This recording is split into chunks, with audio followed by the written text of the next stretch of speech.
Dans ce podcast, découvrez le quotidien d'un tribunal correctionnel au plus près de la réalité. Exceptionnellement, l'enregistrement des audiences que vous entendrez a été autorisé. Bienvenue dans Justice en direct.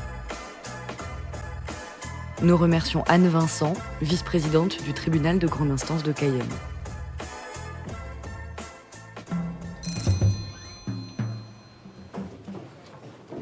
L'audience est ouverte, vous pouvez vous asseoir. Dossier 25. Jean-Philippe.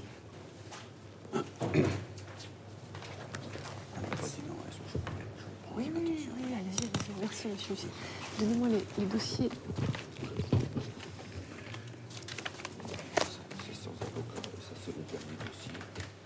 Alors, vous êtes renvoyé devant ce tribunal puisque l'on vous reproche d'avoir à Cayenne le 19 août 2012, en tout cas territoire national et depuis temps n'en portant pas prescription, résisté avec violence à un fonctionnaire de police en mission d'intervention. En clair, monsieur, on vous reproche des faits de rébellion à un fonctionnaire qui voulait vous interpeller. Alors, sur les faits, on va dire que vous les avez reconnus, mais en donnant votre explication. Le 19 août à 6h20 du matin, un policier qui est en fonction constate qu'il y a une quarantaine d'individus qui sont en train de hurler sur la rue du 14-22 juin à Cayenne. Et on est à 2 heures du départ de la deuxième étape du Tour de Guyane. Donc, ce qui explique qu'il y a beaucoup de personnes dans les rues à cette heure-ci. La personne de permanence donc, décide de faire appel à sa station directrice de façon à ce que des policiers arrivent pour dire un peu aux gens de se calmer. Et à ce moment-là, donc, 3 équipages vont arriver. Cette personne observe de son balcon que entre les immeubles, les cris deviennent de plus en plus amplifiés et que ça commence à tourner à la bagarre générale. Et on remarque que parmi ces individus, il y a un individu de type créole vêtu d'un jean bleu et d'une chemise bleue turquoise porteur d'un sac en bandoulière. Donc ça correspond à ce que vous portiez ? Oui, mais je me souviens pas pour le sac. Ça correspond à ce que vous portiez. Hein. Donc, en tout cas, la couleur, c'est ça. Donc vous êtes sur les lieux. Et donc, dans ce procès-verbal, on lit que vous êtes en train de hurler. Pas loin de ceux qui sont en train de se bagarrer. On dit que vous êtes en train de vous époumoner. Voilà ce que relate le policier de son balcon.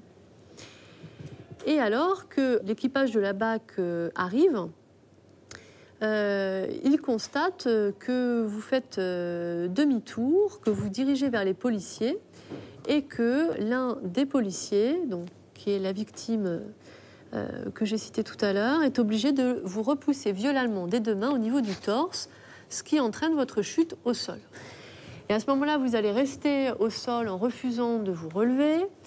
Il y a quand même votre tante qui va arriver, qui va vous demander de vous relever. Vous restez à terre. Et il y a même votre père qui va arriver. Lui, il décide de vous relever. Et là, il va carrément y avoir une empoignade entre le père et le fils parce que votre père vous en met une. Hein, c'est ce qui ressort de son audition.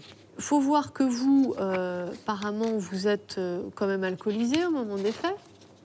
Oui. Vous aviez bu quoi ? Je sortais de la boîte, j'ai bu du whisky. J'ai pas compris. Du whisky. J'ai compris, je sortais de... J'ai sorti de la boîte, j'avais bu du whisky. D'accord. Du whisky ou du champagne. Donc vous aviez précisé 3 à 4 verres. Et puis, finalement, lorsque la BAC est intervenue pour essayer de calmer les choses, voire procéder à des contrôles d'identité pour calmer les choses, vous aviez dit, vous aviez refusé en disant que vous n'étiez pas un chien lorsqu'on vous a demandé votre identité. Non, c'est parce qu'il sait faire en vrai. Bah, c'est vous qui l'avez dit, là, je suis sur votre déclaration. On a continué à marcher, un agent de la BAC m'a appelé, je lui ai donné mon nom et prénom et je lui ai dit que je n'étais pas un chien. Parce que de la façon qu'il m'a appelé.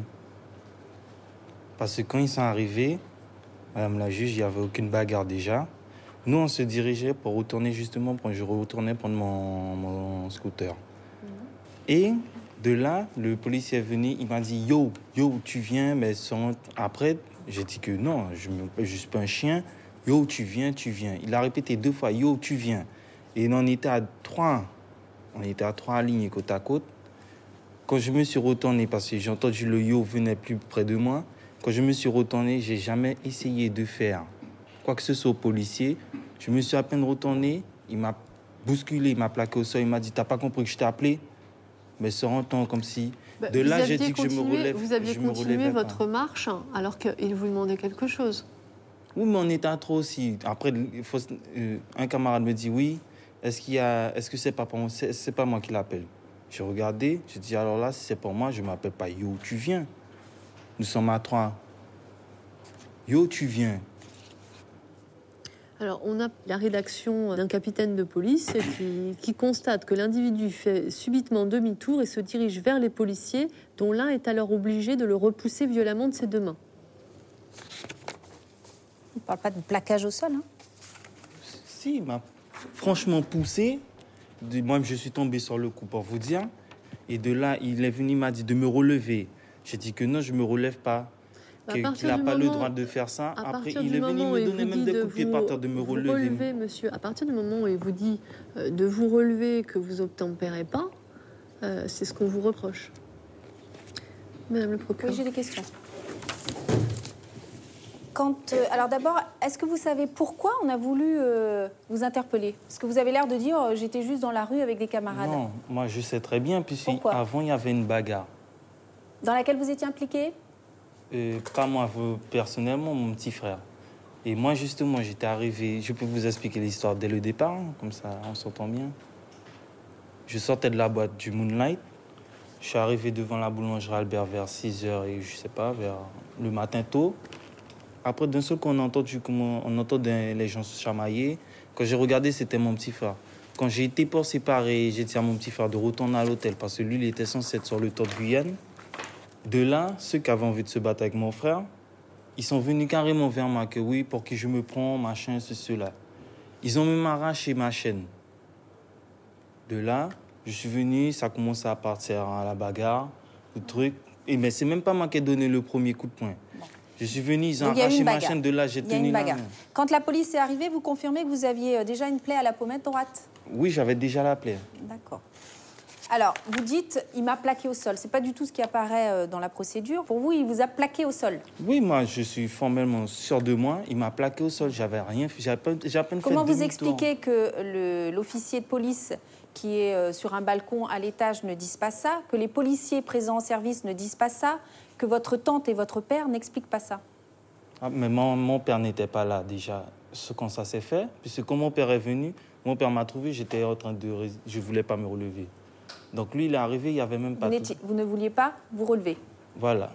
Alors, les faits qui vous sont reprochés, c'est la rébellion. C'est-à-dire que vous n'avez pas voulu vous laisser faire, hein, grosso modo, et que vous avez refusé de répondre aux injonctions du policier qui était présent. Vous niez ça?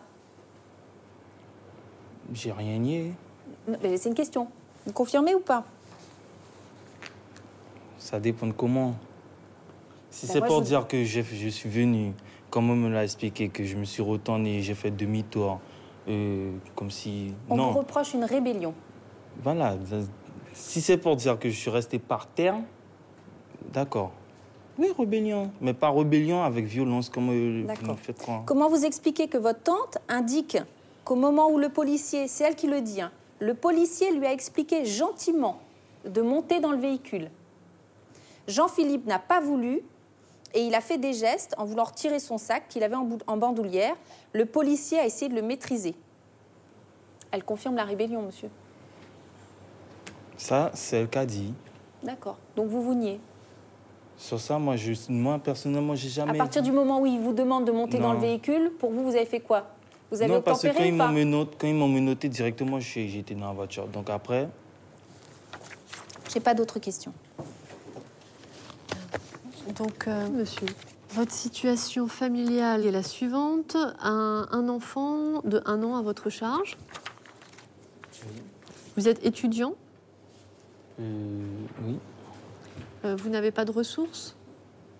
Si. Alors, elles viennent d'où, ces ressources? En fait, comme je prépare un BTS dans les transports scolaires, donc là, je suis passé en contrat CDD. Et donc là, j'ai une rémunération, quoi. Alors, de quel montant? 1200 et quelques. Ok. Vous donnez combien à votre enfant à charge? Vous vivez avec lui? Non, pas vraiment. Non. Alors, quand vous pouvez donner quelque chose, vous donnez à peu près quel montant? Ça dépend. Chaque fin de mois, on va faire des courses. Ce qui lui manque, je suis toujours participez avec lui, régulièrement ou Tous non? les mois. D'accord.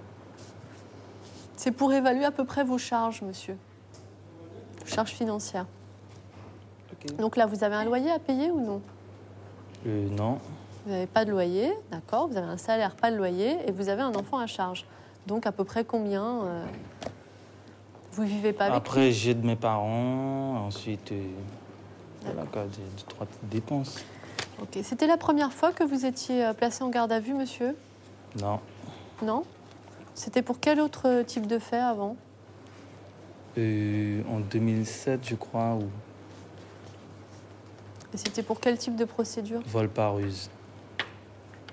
D'accord. Moi, je n'ai plus d'autres questions, Madame le procureur. Non, je n'ai pas de questions. Alors, vos réquisitions. Madame la Présidente, Monsieur Jean-Philippe est prévenu de fait de rébellion. Alors, vous avez rappelé le contexte. Nous sommes en plein milieu du Tour de Guyane. Et alors qu'un capitaine de police qui est de permanence est à son domicile, il est alerté par une bagarre générale qui a lieu en bas de son immeuble. Il va donc au balcon et il assiste à une scène où deux groupes d'individus sont en train de se battre. Et il constate... Une partie tente de séparer les deux principaux protagonistes qui se cherchent depuis le début des faits. L'un est de type créole vêtu d'un jean bleu et d'une chemise bleue, donc. En l'occurrence, monsieur, il revient constamment à la charge lorsqu'il est séparé. Lorsque la BAC arrive, ils savent qui ils doivent interpeller en priorité, qui est la personne la plus virulente à l'occasion de cette bagarre. Ils vont tenter d'interpeller monsieur. Il part et il fait un demi-tour brusque, revenant vers l'officier de la BAC, ce qui va entraîner que le policier le pousse et il tombe. Et là, monsieur, qu'est-ce qu'il fait? Il va commencer à dire qu'il vient d'être frappé, donc il commence à hurler en disant qu'il a été frappé par la police. Sauf que ce n'est pas tout à fait ça qui s'est passé. Nous avons évidemment les déclarations de l'ensemble des policiers qui sont sur place. Nous avons les déclarations du capitaine qui est toujours présent à son domicile et qui voit la scène de l'étage. Donc, sauf à démontrer que ces gens ont menti dans le cadre de la procédure et qu'ils ont fait des faux, il faudra que monsieur nous donne d'autres explications. En tout cas, les faits sont parfaitement caractérisés et je vous demanderai de déclarer monsieur coupable. Quant à la peine à requérir, nous sommes sur une peine encourue de 1 an d'emprisonnement. Alors, monsieur cherche encore aujourd'hui à minimiser les faits, malgré l'ensemble des déclarations. Je ne sais pas dans quel objectif. En tout cas, je requiers à son encontre, compte tenu des faits, une peine de 1 mois d'emprisonnement assortie intégralement du sursis ou d'éventuelles heures de travail d'intérêt général. Telles sont mes réquisitions. Merci, Madame le procureur. Que souhaitez-vous dire pour votre défense, monsieur? Ben que moi, je suis sûr, par contre, que dans tout ce que j'ai déclaré, c'est la vérité qui s'est faite, qui s'est dit.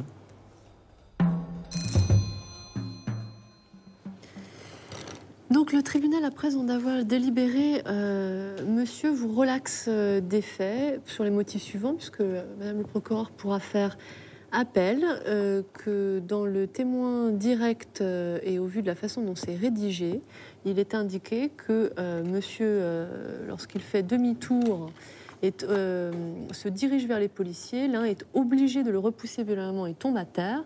Ensuite, quand les demandes de se relever de monsieur sont faites de façon réitérée, moi je ne sais pas dans quel cadre, pour quelle interpellation, vu l'absence de violence, vu l'absence d'indication sur le lieu des faits, de mise en cause au titre... je ne comprends pas comment l'individu un individu qui se retrouve à terre suite à un geste de policier qui ne se relève pas. Je ne vois pas pourquoi il n'aurait pas eu le droit de se relever. Donc voilà les raisons de motivation.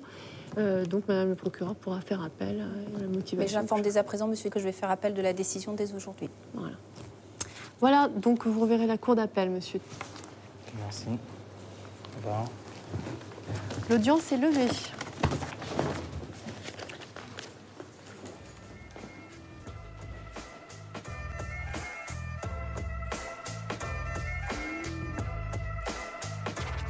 Vous venez d'écouter Justice en direct. Si vous avez aimé ce podcast, vous pouvez vous abonner sur votre plateforme de podcast préférée et suivre Initial Studio sur les réseaux sociaux. Justice en direct est une coproduction Initial Studio et Morgane Productions. Ce podcast est une adaptation de la série documentaire En direct du tribunal, produit par Morgane Productions, écrit par Samuel Luret et réalisé par Nathalie Kawam. Production exécutive du podcast, Initial Studio. Production éditoriale du podcast, Sarah Koskiewicz. Montage, Camille Legras. Musique, La Grande Table. Illustration, Paul Grelet. Avec la voix de Pauline Josse.